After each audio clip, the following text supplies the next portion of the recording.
So I have a little bit of a complicated thumbnail process that's smooth and streamlined, but involves a lot of things. It involves shooting a photo, Lightroom, Photoshop, Procreate, and then finally getting everything assembled and uploaded. Regardless of what tools or software you're using to make thumbnails, you should be able to find the tips and the process in this video helpful.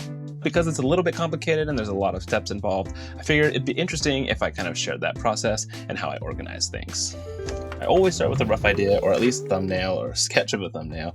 And for this video that I'm doing right now, that I'm shooting right now, that I uploaded last week, I have a couple of ideas here. One that involves just kind of like a picture of a laptop with a picture of my notebook with maybe some text. Another one here where it's like a face peeking behind a laptop with like the Notion kind of background and some text. And then the third concept here that's like, me holding the laptop and the notebook and doing that kind of like YouTube clickbait face. Once I have those ideas done, I know what I'm going to shoot, then it's just a matter of really quickly hopping in front of this yellow backdrop that I have and shooting them. Picture without me in it is basically just a product photo shot, and I can already tell from just taking a couple pictures in this composition that not only is it not really a great composition, not the best background, but that is also not going to be a good thumbnail, and I don't really need to spend that time setting up the yellow backdrop because, well, I'm not going to use it. But for the ones that do have me in it, I obviously need to set up some sort of tripod to put the camera on. And since I shoot with Fuji, it has a built-in intervalometer. So that basically means, I'm doing a time-lapse photo shoot session of myself, but instead of doing a time-lapse of a sunrise or something like that, basically every 4 seconds when that shutter clicks, I'm doing a different face, different pose, and then I have a lot of options to choose from in post. Sounds cool. This I didn't plan, but we'll see how this looks when we get it into Lightroom. So while I do prefer Lightroom Classic for any photo editing, for thumbnail flow, I prefer the new Lightroom.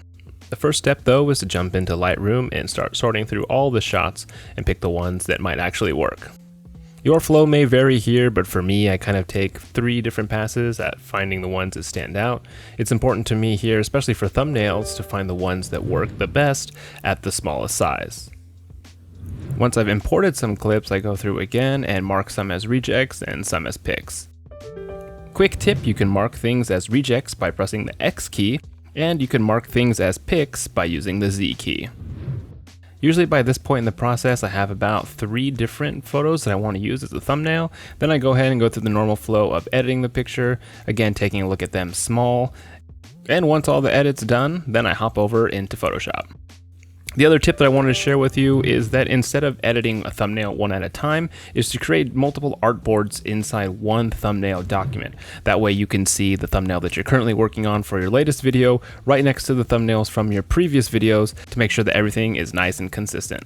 This helps with any inconsistencies in background color and just makes things like choosing the right font and choosing the right text color super easy. This next bit, this handwriting bit, is pretty unique to my workflow, but if that's something that's interesting to you, this is the way I do it. The process is pretty simple for me. I just open up a blank layer because it's going to be a transparent PNG. It doesn't matter what color I use because I can just layer over it in Photoshop. So I kind of have a good idea of what the titles are going to be, but I haven't finalized it quite yet. So I'm just going to try a couple things.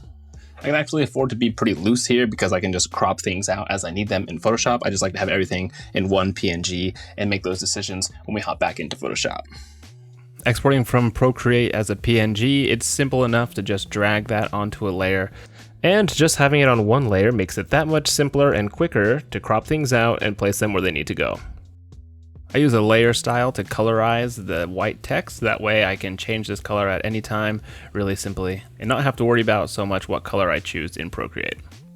As it is with design, you'll go through many iterations of placement and layout to try to get the best possible thing. And for me, this is where I spend most of the time. Once I have the photo, the text, the handwriting, logos if I need them, then it's just a matter of putting them where they need to go to stand out the best. It's important always to have multiple versions to try out and get feedback on, and once you upload the video and get that click-through rate, you can use that as feedback to continue editing, and even the final version that I've done here, it's not the final version of what's up online. That's been refined even more, and I'll continue to update all of my thumbnails as I get that data back from analytics on click-through rate. So while this is a little bit of an involved process, and while it may be really unique to the specific thumbnails that I'm creating with the handwriting and everything, the key thing to really take away here is to keep your thumbnails next to each other when you're designing them, so you can make sure that everything's consistent for that nice cohesive look on your channel page, and then as things pop up in your viewer's subscription feed. Of course, if you want to see how that thumbnail turned out and you want to watch the video for what it was for, you can hit that button right there. Until next time, bye for now.